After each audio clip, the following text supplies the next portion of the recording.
What's good, guys? Alex at No Tech. How you doing? I'm fighting off a cold right now, so sorry my voice sounds a little different. But we have the Sony XZ1, which I've been using for about a couple weeks. The full review will be out soon, so be sure to subscribe for that. But it is so dang difficult to find cases for this phone right now. Not a lot of choices. A lot of them say they're coming out in the near future, and even then, there's not a lot of options out there.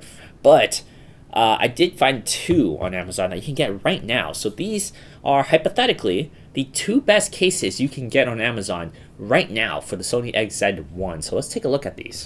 So the first case we have for the XZ1 is this clear case from Yangking, Yiakeng. I've never bought any, I've never bought any cases from these two companies anyway. But this is the first one, and I do have a good impression of this one right now.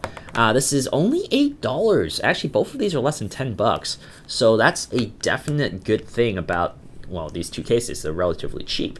So this is a clear case, nothing too special. It's one of those shock-proof gel cases, silicone gel cases. And as you can see, it is one of those dot patterns on the back. And so it keeps your back clear so you can see the Xperia logo. Very clean, very nice. The fingerprint scanner area is actually relatively good. It's not as deep. So it's actually really good that it's not that deep, because this is, once again, an embedded fingerprint scanner in the power button. So you do have to press it in. So if it's too deep in, your skin won't be able to go all the way in. So it's actually pretty good that you can press it like that.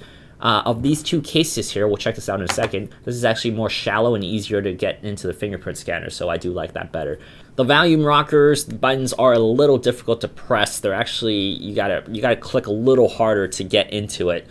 Same thing with the photo shutter button. Not one of the best ones I've seen out there with these gel cases, but that also might be because the Sony buttons are a little, the volume rocker there is not too distinguishable, so you do have to click a little harder. USB-C port on the bottom, very shallow, not too deep of a groove here. On this side, there's absolutely nothing. If you want to take off your SIM card or your SD card, you do have to remove the case, but it is very simple to remove this case. And the headphone jack at the top is about the right size too.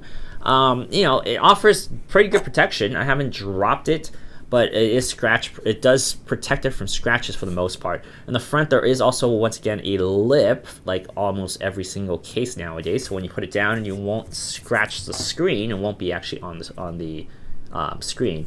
The only big concern I have about this is on this corner here, with these gel cases, especially such thin ones, you see how flimsy this is right here on this corner? For the fingerprint scanner, it's so narrow here that I bet you this is going to be the first part to go, because you do use your fingerprint scanner at least, I don't know, 40-50 times a day. I unlock my phone a lot, right? And you see that my thumb just slides over a little bit and it can basically start tugging on it. I don't know how much longer that'll last, whereas everything else is a very solid area connected. This is the only part that is a very thin area because of the fingerprint scanner. So this, I do think, will go very quickly. But if you do want a case that is clear, that fits your Xperia XZ1, and it looks relatively good with the clear back, this is actually not too bad. It covers the camera very well. The only reason I really wanted a case for the XZ1 was because of the camera hump. If you have a camera hump, you do need a case.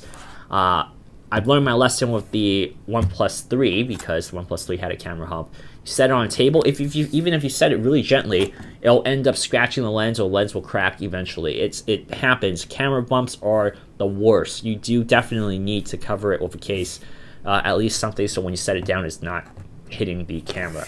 But yeah, this is the clear case that we try to show in every video, and it's not too bad. Not too bad at all. And the last one we're going to show off is a case by a company called Kogi. I've been using this most recently. And this is a TPU case that tries to look like it's a premium case. As you can see, they have like kind of a faux leather design. This is not leather, this is all plastic. But as you can see here, it does give you some texture. It does feel kind of like leather if you don't really know what genuine leather feels like, which I think a majority of us do. You're gonna know the difference. But on the surface, it does kind of resemble leather, and in a way, if you close your eyes or put this in your pocket and you just put your hand on it, you might mistake it for leather. So I like how they did this texture here. It definitely adds for the grip. The cutouts are pretty nice. It actually does it pretty well. I really do like how they have it for the 3D sensor here too. It makes this bar look interesting, like it has eyes. I kind of like this design look. It's very cube-like. I mean, this is definitely a Sony phone, and it has a candy bar shape. I am pretty impressed with at least the feel of it. On the sides, we have the cutout for the fingerprint scanner. And since this is a fingerprint scanner that's embedded into the power button, you do have to press the power button, so it is indented. It does make it a little more difficult to scan your fingerprint, but for the most part, it does work pretty well. And the fingerprint scanner is a different story. I will talk about that in the full review. I have mentioned that in previous Sony videos about their fingerprint scanners.